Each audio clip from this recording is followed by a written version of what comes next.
Assalamualaikum warahmatullahi wabarakatuh. Halo Sobat Ngopi, kembali lagi bareng saya, Tito Maulana, di Ngopi, Ngobrol Penuh Inspirasi. Obrolan kita hari ini tentunya tidak kalah menarik dari episode sebelumnya, yaitu seputar bisnis kesehatan berbasis wakaf. Kita hadirkan hari ini Mas Afdol Aliasar. Kalau ini senior saya, guru saya, Masya Allah, ini yang menjadi pengusaha di beliau memiliki dental service namanya Medikids atau klinik dokter gigi yang sudah memiliki 36 cabang dan 12 cabangnya ini adalah berbasis wakaf. Kalau nggak salah begitu, benar ya Mas Afdal?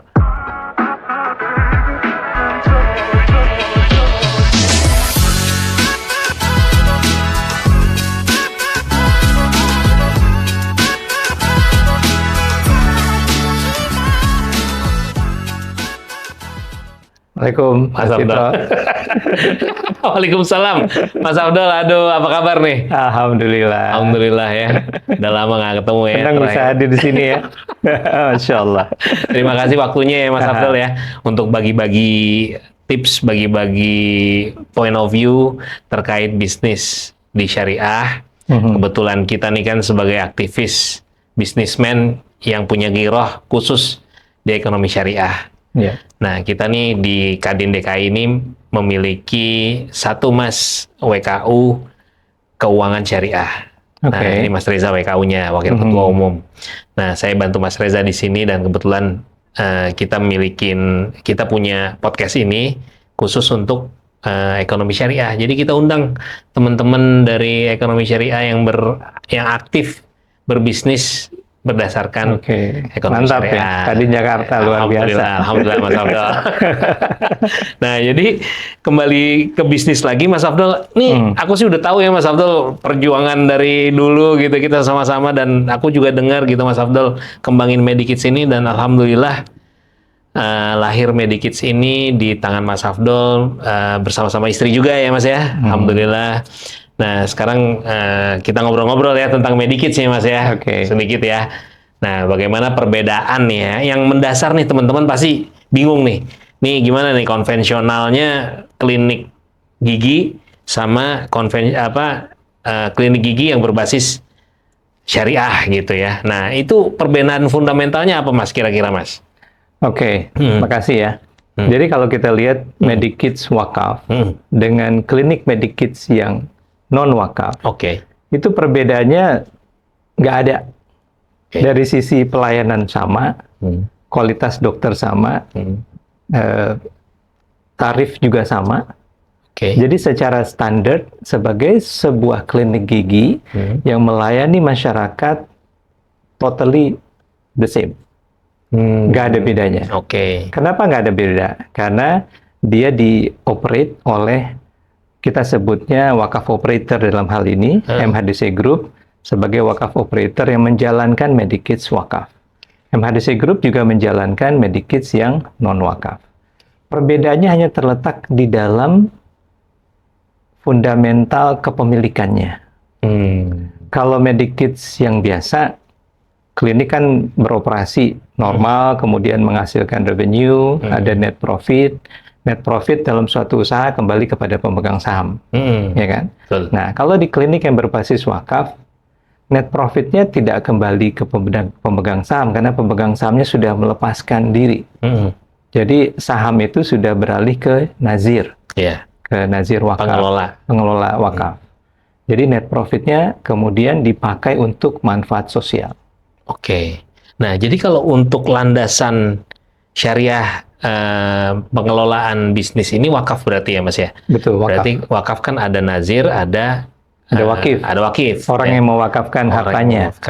Nah, ini kan berarti bentuknya wakaf tunai gitu Mas ya? Berarti kalau di sini ya? Wakaf melalui uang. Kemudian di-convert menjadi saham suatu dental clinic. Berarti masuk sebagai equity. Masuk sebagai equity. Berarti di satu cabang, misalnya dari 12 cabang itu Mas, satu cabang itu dua pemilik atau bisa lebih dari maksudnya pemilik pemilik dental itu bisa lebih dari 2 berarti?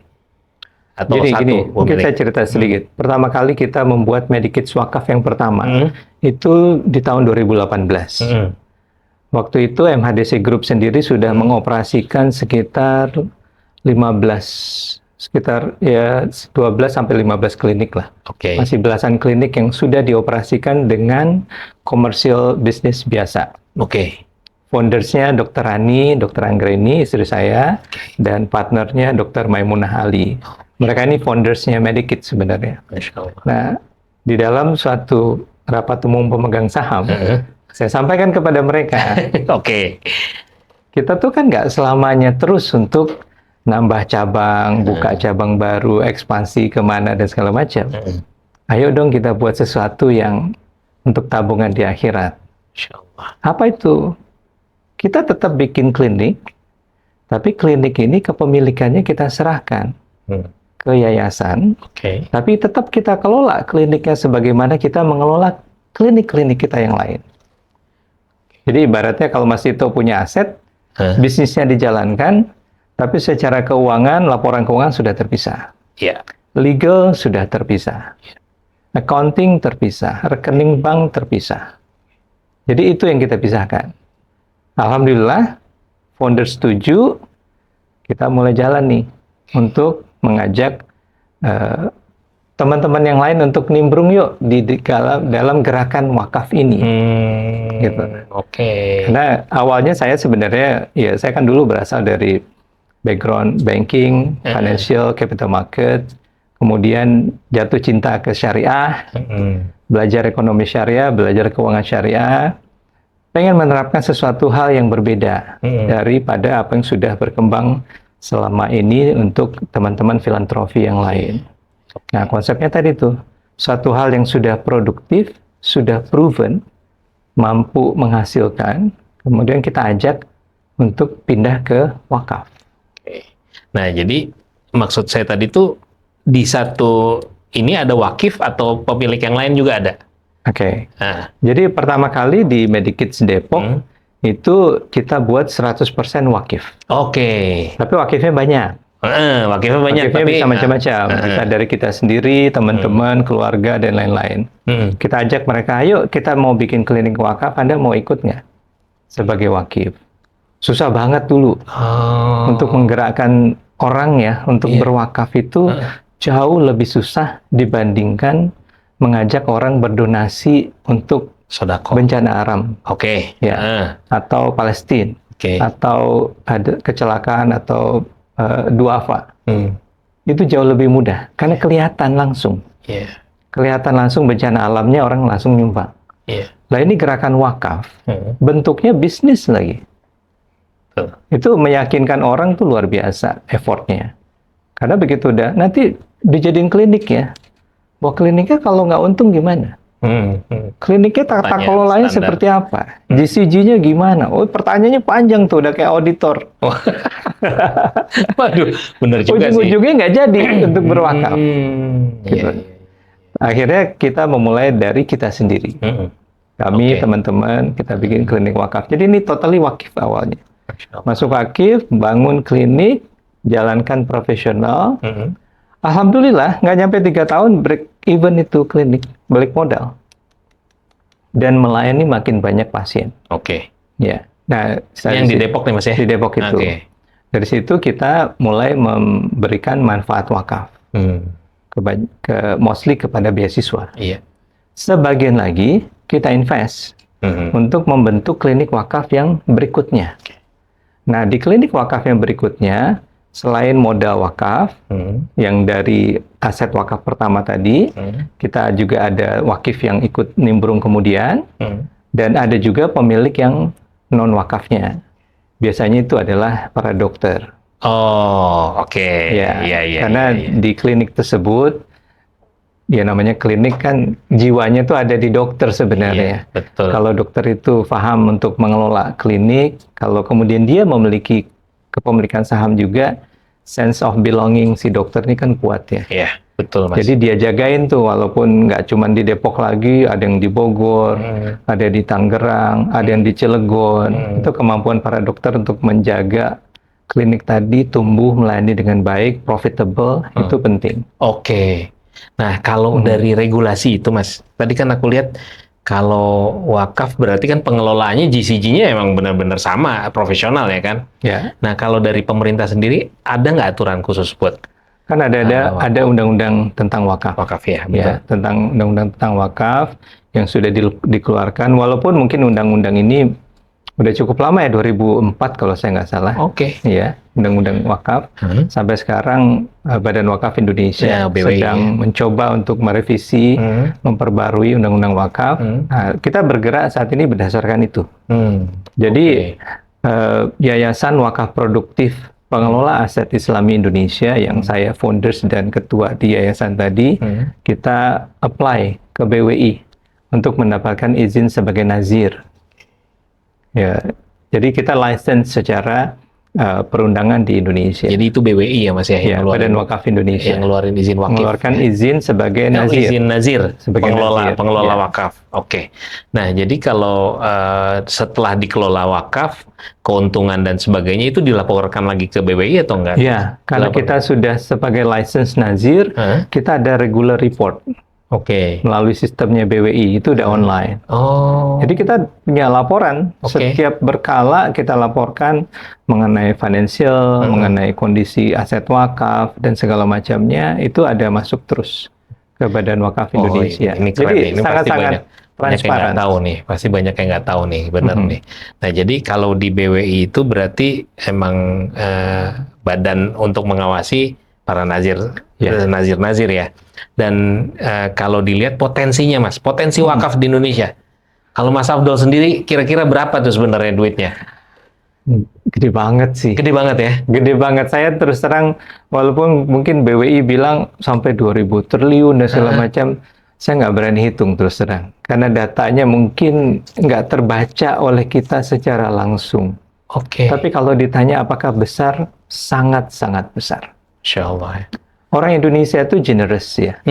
Nomor satu. Jangankan kita di kota besar, kita ke kampung saja, itu ketemu tanah wakaf itu banyak sekali. Betul. Tanah wakaf tuh banyak loh, Mas. Nah, di kampung itu kan mereka bukan orang kaya, orang yang ya penduduk biasa saja, tapi giroh berwakafnya itu kuat. Jadi mereka tahu bahwa hidup di dunia cuma sebentar. Saya ngapain punya harta banyak-banyak, saya juga nggak bisa bawa mati itu harta, ya kan? Nah, mereka tuh berwakaf. Nah, cuman tata kelolanya yang mungkin masih belum benar. Karena bisa jadi nazirnya masih nazir perorangan. Dikasih amanah, nih wakaf dari keluarga kita ya, tolong dikelola. Nazirnya nggak punya kemampuan. Bukannya ngelola aset wakafnya terbengkalai. Banyak banget tuh. Bener. Ada tanah yang nggak keurusan, iya, betul. madrasah yang udah reot yang nggak keurusan, masjid yang bayar imamnya aja nggak sanggup. Listrik, air, kebersihan. Iya. Dan itu sebenarnya mustahil di negeri kita mestinya ya Mas ya.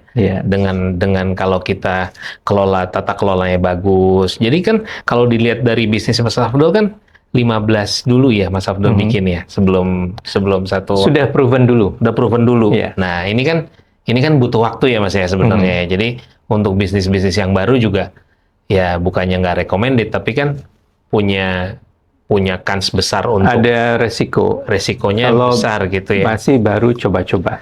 Betul. Tapi sebenarnya justru yang kami ingin gaungkan dari Yayasan Wakaf Produktif adalah mengajak entrepreneur.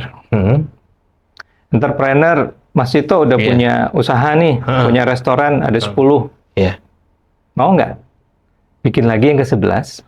Tapi ini adalah wakaf. Betul, Mas. Tapi dijalankan sama dengan ngelola yang 10 restoran yang lain. Betul, Mas. Bedanya apa? Bedanya kalau keuntungannya tidak diambil untuk pemegang saham, karena pemegang saham sudah beralih ke nazir. Itulah jadi mesin kebaikan. Saya sampai sekarang tuh nggak pernah ngebayangin loh ya, di Medikids Wakaf, kami mampu untuk membiayai beasiswa tenaga kesehatan Indonesia dalam jumlah ratusan orang. Masya Allah. Yang beasiswa kita berikan tuh kita sebutnya beasiswa pendidikan wakaf secara full. Tuition fee, uang laboratorium. Kalau dia perlu beli alat, kita belikan. Segala macam uang untuk seragam, uang ujian, dan segala macam. Bahkan kalau dia perlu komputer, kita belikan. Artinya, si awardee kita, begitu dia sudah terpilih menjadi awardee beasiswa wakaf produktif, dia harus lulus. Jadi nggak ada lagi isu financial. Iya, betul. Jadi jangan sampai dia nggak bisa lulus kuliah gara-gara urusan biaya. Dan banyak ini beasiswa di Indonesia loh. Nakes, Mas. Nakes ya. Iya. Banyak beasiswa di Indonesia tuh yang ngasih, tapi ya udah kasih hanya berapa, habis itu ya nggak diurusin. Nah, kita nggak gitu. Awardee-nya kita urusin sampai dia lulus. Insya Allah. Jadi ada berapa tuh udah awardee-nya, Mas? Awardee-nya ya angkanya sekarang udah mau mencapai 200-an orang 200 ya. orang ya? Insya Allah ya. Nah, mereka ini nakes. Dokter, dokter gigi, perawat, radiografer, dan tenaga pendukung kesehatan lainnya. Dan berarti resources-nya juga Mas Afdol bisa dapat dari situ ya langsung ya? Yes. Otomatis. Mereka ada kewajiban dia untuk kita berikan ke mereka untuk kesempatan untuk bekerja di Medikids. Kita sebutnya sebenarnya ada ikatan dinas tanda kutip ya. Tapi kita bayar profesional. Iya, itulah. Mereka bekerja seperti layaknya seorang dokter, seperti layaknya seorang perawat dengan tarif market. Jadi itu beasiswa nggak usah dibalikin gitu kan istilahnya kan? Dia dapat jaminan pekerjaan sebenarnya. Masya Allah. Dengan mendapatkan tadi kuliah dibayarin, beasiswa, bekerja pun kemudian bisa terjamin. Ini multiplier effect dari wakaf ya Mas sebenarnya. Dan ini kan. Dan saya berharap suatu saat para awardee penerima manfaat wakaf ini akan menjadi seorang wakif. Iya betul. Pada saat dia menjadi dokter yang terkenal, dokter yang mampu melayani masyarakat yang lebih banyak, secara ekonomi dia pasti akan membaik. Pada saat itulah dia tidak lagi hanya sebagai manusia biasa, tapi dia akan menjadi seorang wakif. Karena dia yang mampu menyerahkan sebagian hartanya untuk kegiatan wakaf berikutnya. Mas. Karena dia merasakan, ya kan, manfaat wakaf gitu. Nah, jadi kalau di Inggris pun endowment fee ini kan endowment fund itu terinspirasi dari wakaf sebenarnya. Ya itulah ya, banyak ilmu-ilmu yang secara ekonomi syariah mungkin basicnya berasal dari ajaran syariah yang kemudian diterapkan di banyak daerah, tidak terkecuali di daerah non muslim pun menerapkan itu dan tumbuh berkembang dengan sangat bagus. Endowment fund itu ini banget gitu buat mereka gitu ya, untuk beasiswa, untuk terutama kan. Itu kan ya Cambridge University, Oxford University. Dana endowment fund-nya mereka pakai produktif. Dia punya aset gedung, dia punya aset pelabuhan, dia punya aset di capital market dengan sangat banyak. Dan itu balik kemudian ke kampus, membangun kampus mereka untuk dana research, pendidikan. Mereka mampu kasih beasiswa untuk program doktoral dan segala macam. Benar sih itu ya. Nah, kalau tantangannya sendiri, Mas. Kalau tantangan sendiri nih di kita di Indonesia gitu ya. Pengembangan wakaf produktif ini ya, terutama di bidang kesehatan kayak Mas Afdol jalanin gitu. Apa, Mas? Kalau pengembangan wakaf itu tantangannya adalah bagaimana kita mampu membuat aset wakaf itu sustain.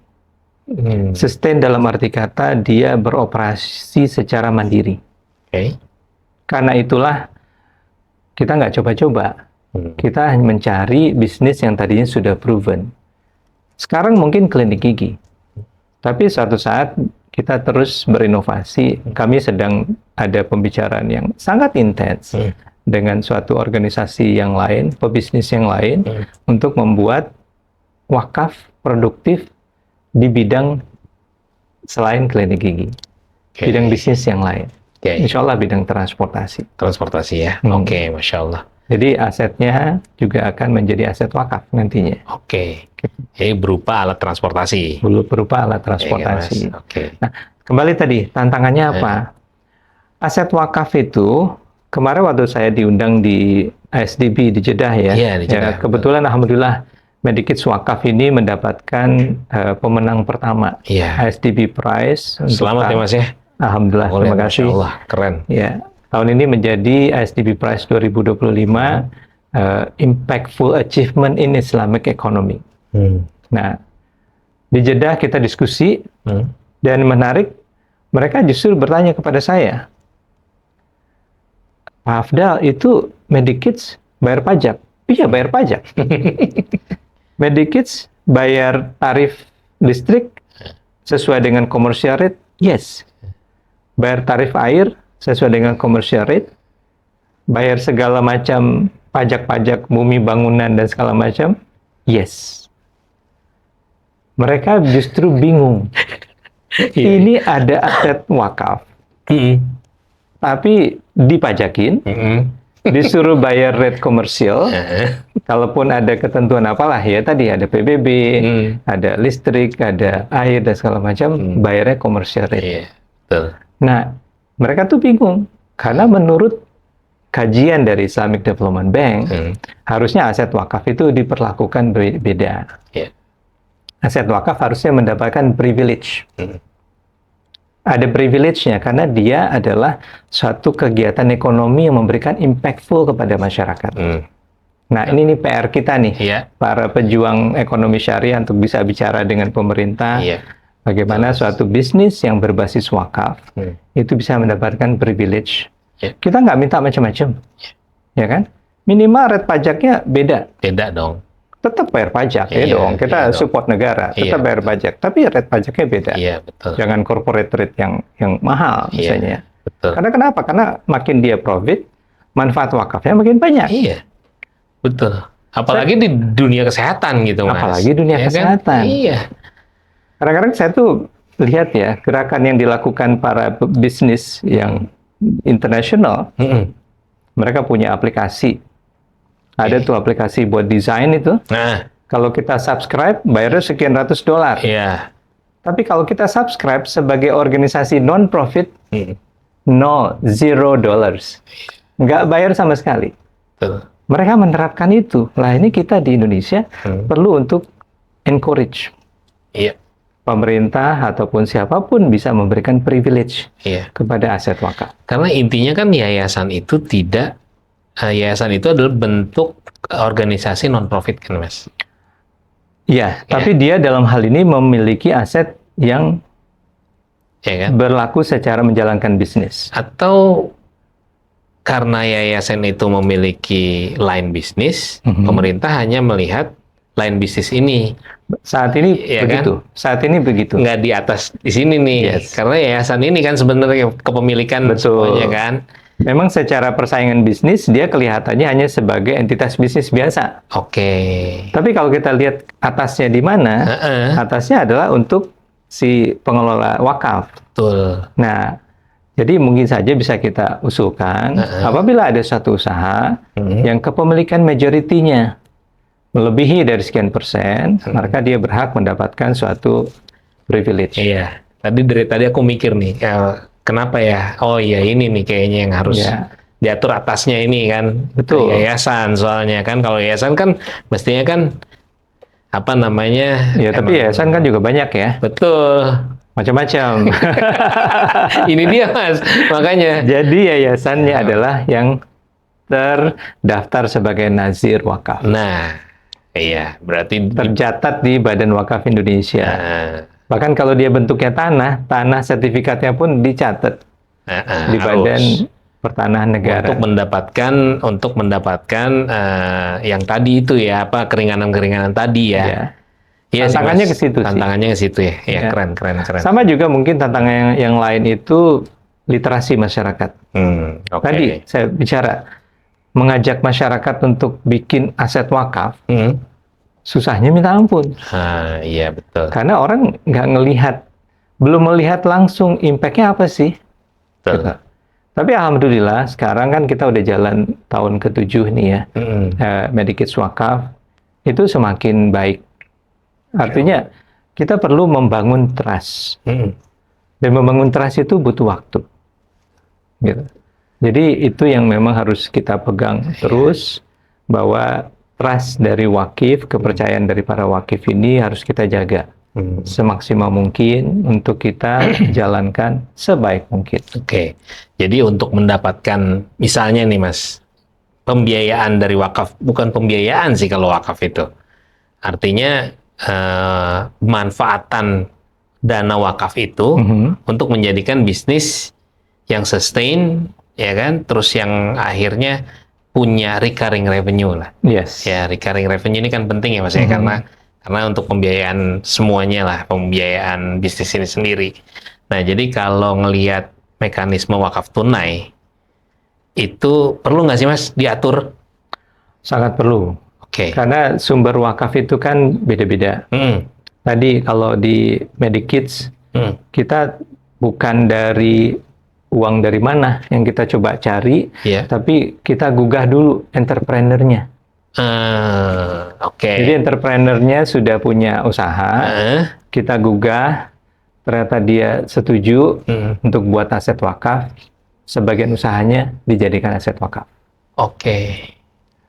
Kalau kemudian ada entrepreneur yang lain punya usaha macam-macam, misalnya punya usaha tadi ada toko, ada pom bensin, ada segala macam, ada sekolah misalnya, sudah punya 20 sekolah, 20-20-nya profitable, 20-20-nya bagus.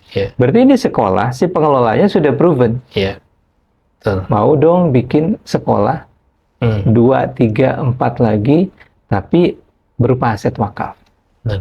Sebenarnya kalau SPPG Mas ya, kita ngomong aja nih SPPG ya, itu juga bisa ya Mas ya? Sangat bisa. Sangat bisa ya. Tinggal cari pengelolanya yang memang sudah proven di bidang itu. Ya kan? Dan pengelolanya kan yayasan juga ya kan? Mestinya inilah apa namanya, bisa jadi yayasan. Artinya yayasan ini bisa daftar menjadi nazir ke BWI dan memiliki SPPG yang dikelola untuk wakaf gitu. Ya, tapi kita perlu analisa. Saya biasanya agak lebih prudent kalau dalam hal ini, secara bisnis modelnya. Kita analisis dulu. Kalau SPPG kan bayarnya dari mana? Dari pemerintah. Dari pemerintah. Berarti kan revenue datang dari pemerintah. Atas kegiatan yang dia lakukan. Secara bisnis, resikonya apa? Oh, tiba-tiba kalau programnya pemerintah berubah, berhenti, ada bisnis risk di situ, ya kan? Nah, beda dengan klinik gigi yang tadi. Kalau dia berjalan sebagai business entity, karena dia melihat dia bayarnya dapat dari mana? Dari revenue, aktivitas bisnis, masyarakat yang berobat, ya kan? Selagi masyarakatnya masih ada, yang sakit gigi masih ada, bisnisnya berjalan. Secara resiko dia jauh lebih termitigasi. Artinya kalau misalnya SPPG berupa SPPG atau apapun bisnis ini, Mas, ketika wakif itu mewakafkan uangnya di bentuk bisnis, terus akhirnya bisnis ini nggak jalan atau di tengah jalan terus, ini gimana, Mas? Ya, kembali kepada waktu wakif memberikan asetnya atau dananya sebagai wakaf, amanah dari wakifnya apa? Kembalinya ke sana aja. Saya punya mobil, punya bus. Saya wakafkan bus saya untuk transportasi kegiatan sosial misalnya. Ya kalau busnya dikelola dengan baik, dirawat, tapi bus pasti ada umurnya kan? Ya suatu saat ya asetnya akan berakhir. Nah kalau ini kan bentuknya company. Klinik gigi perusahaan. Insya Allah kalau kita jaga dengan baik, dia bisa sustain. Karena dia mampu untuk merecovery dirinya. Jadi kalau dia profit, gedung-gedungnya mulai kelihatan lusuh, ya maintenance. Peralatan giginya perlu diganti, baru dibarukan, dia beli baru. Ya, kemampuan itu ada. Jadi itu bagian dari mitigasi resiko yang kita terapkan. Jadi banyak sebenarnya Mas Ito, potensi-potensi wakaf produktif yang bisa dikerjakan. Ini challenge banget sih ya, karena memang kalau aku lihat tadi Mas Afdal sempat cerita itu potensinya 2.000 triliun kalau kata BWI gitu ya. Ini kan selesai ya dengan program pemerintah aja ini bisa selesai sebenarnya. SPPG aja itu bisa selesai dengan mudah gitu, nggak usah pusing-pusing. Dana untuk pendirian SPPG itu bisa juga gitu. Klinik sangat bisa. Pokoknya intinya yang berhubungan dengan masyarakat kan, kalau wakaf kan berarti kan. Nah, jadi kuncinya itu ya Mas ya, tata kelola yang benar, bisnis Tata kelola yang baik ya. Tentu kan? harus GCG ya. GCG ya. Good corporate governance harus diterapkan. Oke. Sama risk tadi ya. Aku Ya, ngeliat ini risk. kemampuan. Jadi kalau Nazir itu kalau ibaratnya kalau di capital market itu fund manajernya.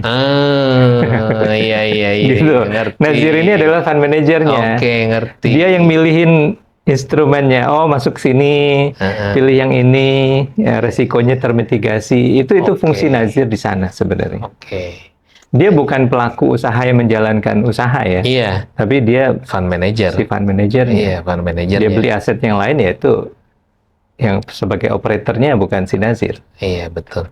Nah, kendala di lapangan Mas saat ini kan ekspansi gitu ya. Namanya bisnis kan kita harus berekspansi. Apa Mas kira-kira? Udah punya 35 nih Mas cabang. Ya. Rata-rata apa kendala? Kalau khusus untuk kesehatan, adalah mendapatkan SDM yang berkualitas. SDM berkualitas, oke. SDM yang berkualitas. Itu semua masalah di negeri ini sih Mas, sebenarnya. Jadi dokter kita banyak. Oke. Yang berkualitas nggak sebanyak yang ada. Itu satu. Oke. Kalaupun ada berkualitas, ngumpulnya di kota-kota besar. Oke. Jabodetabek. Banyak dokter gigi yang high quality. Mau nggak? Ayo kita ajak buka misalnya di Indonesia Timur misalnya. Atau ke Sumatera. Iya, biasanya milih Mas. Nah, itu. Iya. That's why kita tadi mencoba, para awardee kita ini kan pejuang wakaf juga nih. Gitu. Baru aku mau ngomong, makanya Mas Abdul udah punya solusinya sebenarnya. Iya. Ya kan, men-training sendiri. Kita training sendiri, insya Allah kita akan sampaikan. Anda bagian dari satu gerakan, silakan bangun bisnis klinik gigi Medikids wakaf di lokasi-lokasi lain di Indonesia. Iya. Jadilah menjadi jaringan dari kebaikan ini. Nah, yang kita coba untuk lakukan proteksi adalah quality. Di Medikids, quality itu paling utama. Jadi, sampai hari ini, rekrutmen dokter di Medikids, seluruh jaringan Medikids, ditangani langsung oleh founders. Nah, ini nih. Jadi foundersnya langsung, Dr. Rani dan Dr. Muna, itulah yang merekrut dan melakukan seleksi kepada para dokter. Oke. Ada seleksi interview, wawancara, ada skills tes. Oke. Jadi ngomong bisa, ngelayani pasien bisa, begitu disuruh ngebor, wah susah nih kayaknya. benar Mas. Nah, kalau itu ya Mas, tadi kan potensi wakaf gitu. Nah, di samping wakaf kan ada sodako, ada infak, ya kan, ada ini juga mungkin berhubungan dengan sakit. Jika sakit itu biasanya kita ada asuransi syariah atau takaful gitu Mas. Nah, kira-kira Mas Afdol bisa nggak sedikit aja Mas elaborasi gitu ya sedikit tentang nih apa kaitannya dengan bisnis kesehatan dengan ada wakaf. Nah, nih sodako infak sama takaful. Gimana Mas? Jadi wakaf itu secara konsep wakaf ini adalah bagian dari sedekah. Jadi kalau kita cari sebenarnya dasar hukumnya wakaf itu dasar hukumnya adalah sedekah. Wakaf ini bagian dari sedekah. Tapi dia kemudian agak menspesifikkan diri sedekah yang bagaimana? Sedekah yang kemudian kita tahan terus untuk kita upayakan kebermanfaatannya. Kalau tadi kita bersedekah kepada orang yang lagi kelaparan, kita beliin makanan, dia makan, selesai sudah, habis itu kan? One time ya? One time. Kalau wakaf, kita coba pertahankan. Nah, akhirnya dibentuklah aset wakaf. Jadi, tadi kalau sedekah, wakaf adalah bagian dari sedekah, tapi yang spesifik ya. Dan sangat bagusnya, bilang mungkin saking indahnya wakaf itu, dia bisa ngeblend dengan banyak kegiatan muamalah, kegiatan ekonomi kita. Bisa masuk ke wakaf produktif, bisa masuk kemudian ke hal-hal yang sifatnya tadi, bagaimana negara bisa terlibat di dalam mengembangkan aset wakaf. Iya. Dulu kalau Turki Utsmani punya jalan raya, punya bangunan pendidikan, sekolah, rumah sakit, semuanya adalah aset wakaf. Ya itu bisa terlibat. Dan wakaf juga sangat baik. Dia tidak mengenal pemanfaatannya itu nggak pilih-pilih. Jadi kalau klinik wakaf bisa dimanfaatkan oleh semua masyarakat. Apapun agamanya, apapun sukunya, dia bisa berobat di klinik wakaf Medikids. Gitu. Nah, balik tadi, asuransi gimana nih? Nah, kalau asuransi kan adalah suatu ilmu sendiri. Asuransi konvensional, kita bayar premi. Kalau preminya nggak diklaim, jadi keuntungan dari perusahaan asuransinya kan? Nah, kalau takaful, nggak begitu. Ini ibaratnya kayak iuran. Iurannya nggak diklaim, ya dikumpulin dulu. Makin lama makin besar. Kalau ada yang sakit, diambil dari dana tadi. Itulah yang disebut dengan takaful. Jadi konsep wakaf dengan konsep asuransi ini bisa sangat sejalan. Bahkan ada beberapa asuransi yang sudah menerapkan asuransi wakaf. Jadi ada itu Mas ya? Ada beberapa insurance di Indonesia menerapkan asuransi wakaf. Jadi yang diasuransikan itu bukan aset wakafnya, tapi gini, dia menabung atau membeli suatu paket asuransi apabila nanti si pemegang polis sudah tidak ada, asetnya tadi bukan diberikan kepada ahli waris, tapi diwakafkan. Iya. Jadi nggak berhenti ya? Iya. Terus bergulir. Diwakafkan. Apakah untuk kepada yayasan pendidikan? Apakah untuk bayar masyarakat duafa? Apakah untuk kegiatan sosial yang lain? Ada nazirnya yang ngelola. Jadi si pemegang polis begitu dia meninggal, manfaat wakafnya tadi diserahkan ke nazir melakukan layanan pemanfaatan itu. Udah banyak tuh produknya. Udah banyak tuh ya. Dan saya juga kaget ternyata banyak yang suka. Banyak yang suka. Jadi insurance besar, bahkan insurance multinasional yang ada di Indonesia tuh punya tuh produk asuransi ngeblend dengan wakaf. Wah, keren banget sih ini Mas. Jadi dan apalagi asuransi ini ya namanya kalau kesehatan ini kan pasti terkait asuransi gitu ya Mas ya. Jadi kan manfaat ini kan jadi maksimal dari sisi kalau Mas Afdol ngelihat bisnis di bidang kesehatan itu kan nggak lepas dari kebermanfaatan gitu ya. Nah, manfaat utama dari klinik ini Mas untuk masyarakat Mas. Dan Mas Afdol kan udah hampir seluruh maksudnya nggak di Jakarta aja kan, di daerah pun juga gitu lagi mendevelop itu untuk seluruh Indonesia gitu. Nah, manfaat utama tuh sebenarnya untuk klinik wakaf nih tadi. Jadi net profit dari kliniknya itu menjadi manfaat wakaf. Dimanfaatkan lagi gitu ya. Manfaat wakaf, kalau wakifnya tadi bilang amanahkan ini untuk pendidikan ya. Ya udah kita kerjakan untuk pendidikan. Tapi wakif boleh bilang juga menyampaikan amanah net profitnya nanti pakai untuk membiayai duafa ya. Jadi di klinik kita duafa yang kita treatment, kita beri pelayanan yang sama dengan pelayanan yang lain, tapi yang bayar adalah dari uang net profit dari klinik tadi. Jadi secara bisnis, kliniknya tetap sustain, bisnis modelnya terjaga. Ada juga teman-teman kita yang konsep wakafnya berbeda ya. Bikin klinik tapi terus digratisin. Itu ada juga. Ya kan, bikin klinik digratisin, duafa boleh berobat. Ya bagus, impactful iya, tapi nggak sustain. Karena pada saat kemudian sudah beroperasi, dokternya kan perlu dibayar. Kan nggak mungkin dokternya nggak dibayar. Ya kalau sebaik-baik dokter juga ya butuh makan, butuh penghasilan. Haruslah. Perawatnya juga demikian. Aset-asetnya, buildingnya juga perlu diperbaiki segala macam. Nah, jadi banyak teman-teman filantropi yang lain kemudian menggabungkan wakaf yang tadi model seperti itu dengan sedekah, dengan zakat. Jadi cuman konsep ini kita nggak pakai. Iya, nggak pakai. Nah, di Yayasan Wakaf Produktif Pengelola Aset Islami Indonesia, konsep kita adalah wakafnya harus mandiri. Gitu. Iya.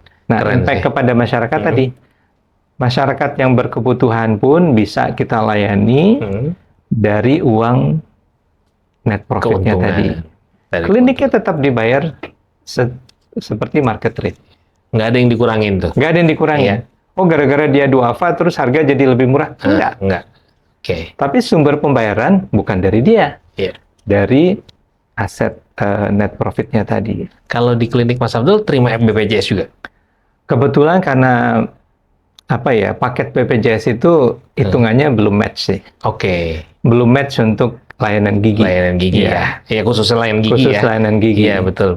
Jadi kita nggak bekerja sama. Kecuali kalau mungkin suatu saat BPJS mereview kembali mereview kembali tarif yang diterapkan untuk melihat untuk layanan gigi kan relatif lebih mahal.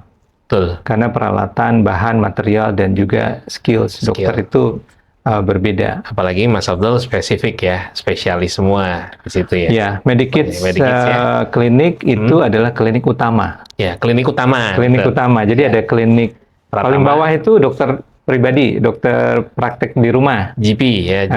Dokter sebutnya, praktek mandiri. Itu yang paling bawah. Habis itu naik ke klinik Pratama.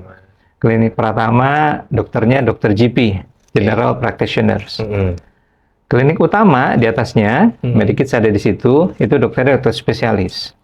Di atas klinik utama itu rumah sakit. Ya, jadi emang di klinik utama ini kan istilahnya kalau layanan ya premium gitu ya. Jadi ya, kita bisa memberikan semua layanan yang ada di rumah sakit bahkan lebih baik.